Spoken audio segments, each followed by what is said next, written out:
everybody, and welcome back. Today we're going to be fixing the homing cannons, which I mentioned in the first video were not working correctly. So to do that, we're going to just go into the homing cannon blueprint, and I'm going to show you what I was trying to do at first. So what I was trying to do at first was get the nearest enemy to my cannonball when it spawned, and fire at it by setting its velocity. And then I would try to get the next nearest one. The problem is that the next nearest one is the one it was already attacking, so it would attack the same one over and over again. So what we're going to do this time is we're going to get a random one, which will give us a little more flexibility in how we're going to build the code and make sure that it ricochets the way I want it to. So we're just going to get all actors of class and get my pirate ship enemy. And then let me see, do I need a for loop? I'm not sure exactly. I mean, there's no harm in adding it. I could just get rid of it later if I realize I don't need it. So let me see. Okay. And I just need to get a random array items. That's the one I need. So I can hook that into my get all actors of class, and it has the 2 pins for my pirate ship and my index, so I guess I really don't need that forage loop since my random one has the pins I need. So I can just unplug that and put that over to the side.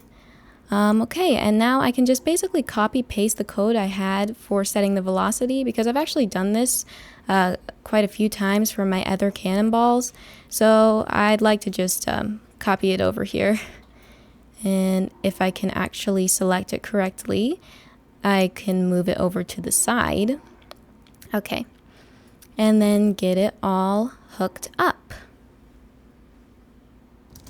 Okay, and just move that down because I like straight lines. Okay, and I'm just going to make sure that that's hooked up to the is valid, so that's always checking if it's valid, and making sure that my move to node over here knows to move from south to that random pirate ship. Well, sadly, this by itself will not fix the problem, but I can just start the game and show you what it does, and why I don't want it to do that. So if we start the game, hang on one second. I just need to shut off my cannonballs so that it will only fire the homing cannonballs and not my regular ones, just so that I can test this one properly. Okay. All right. And just give us, there we go. Okay, and that one you can definitely see is not working properly. The only reason why it's attacking that other one is because they're close enough that it's just moving in between them. So, you know, actually this would probably all work better if we put it in the tick function, because then it will be checking over and over again for a new one. At least that's my theory, you know. So let's move this in and hook that up. And let me just tie this up a little bit. The problem with this tick function though is that it probably won't work correctly, because it will try to fire, but it will keep trying to choose a different random one and not actually hit one. So I need a condition, so I'm going to use a do once node, and I'm going to use a branch, which is basically saying if this is true or false, then do the rest of the code. So I'm going to get the location of my random pirate ship, and I'm going to compare it to the location of my homing cannon, or my homing cannonball, and within a certain tolerance, I'm going to say if they're equal to each other, then if that's true, reset the do once node and check it again. If it's not true, then just do the code once, and this event tick will keep checking it just to make sure it's false or true. So let's see if that does it right. Okay, that's a little better. It's bouncing. I don't know what that means, but I mean it looks better. Oops. Okay, now there's an error here. I think I know what that is. Yeah. So I'm getting the location of my random pirate ship before I actually get my random pirate ship. So it's basically screaming at me saying, this is empty, for a while until it actually gets it. So we're gonna just move this back here, and that should make that error go away. We can test it one more time to see if that helps. Let me see. Okay, so let me just get my health up. Okay, so there's a pirate ship coming my way. Nope. Okay, it's not helping, so we're going to have to figure something else out.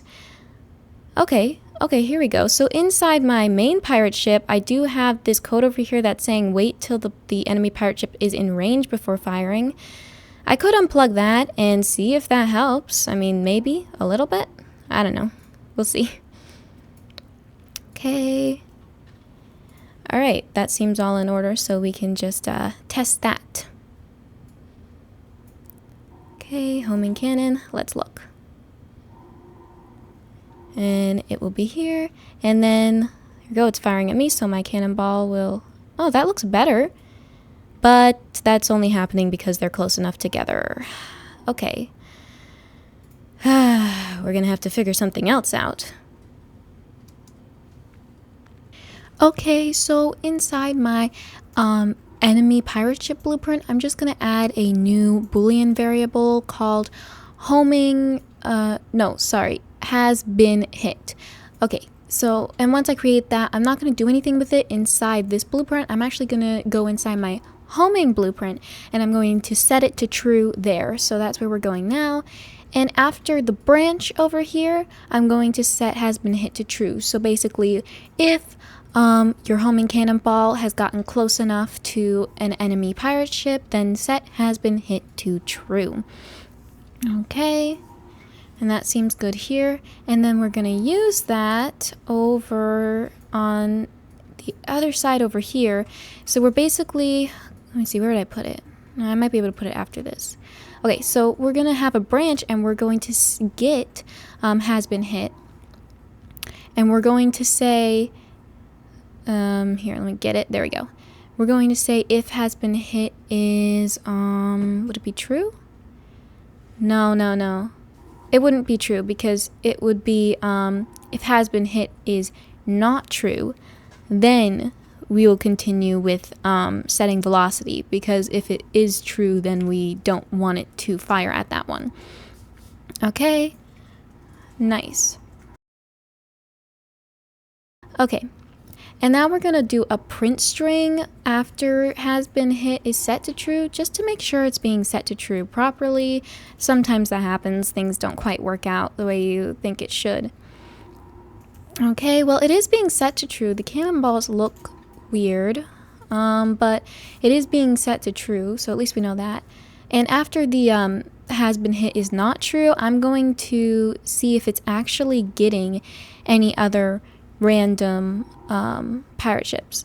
I'm also going to put a do once node inside my main pirate ship, because my main pirate ship is where I spawn the actual cannonballs and everything, so I just want to add a do once node in here, just so that I have one cannonball per game session. Okay, so let's see. Okay, and now just activate the homing cannon. Okay, so it got the ships that it hit, it looks like. Let me try that again. And it only got the ship it hit, so it's not actually trying to get any other ships. Okay, so we're gonna move my code back into the event begin play. Yes, I know we moved it to the tick function because I thought it would work better there, but we might be able to make it work here if we do it a little differently, using maybe a loop in the code and a custom event being called in the enemy blueprint. I'll just show you after I finish copying the code back over here. Okay, so now that my code is moved over to event begin play, hopefully you can see what I'm trying to do here. I'm basically saying get a random pirate ship, and if has been hit is set to true, then loop around. If not, continue with setting the velocity so that you actually hit it. Right now I'm trying to make a custom event called get new actor. And we're gonna plug this into here and call it, hang on one second, sorry, get new actor underscore event. Yeah, I just like adding underscore event. But we're gonna plug this in so that we can call it in our enemy pirate ship blueprint, and after has been hit is set to true, it will loop around and try to find a new actor. By the way, we are setting has been hit to true inside the enemy blueprint instead of inside the homing blueprint.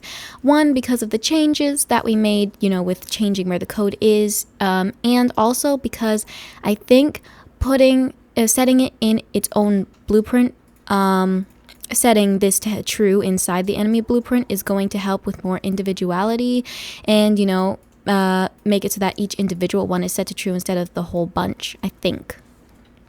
Okay, and also we are going to be putting print strings into both the true and false. True is a green print string and false is red, and we're just going to see what has been hit says.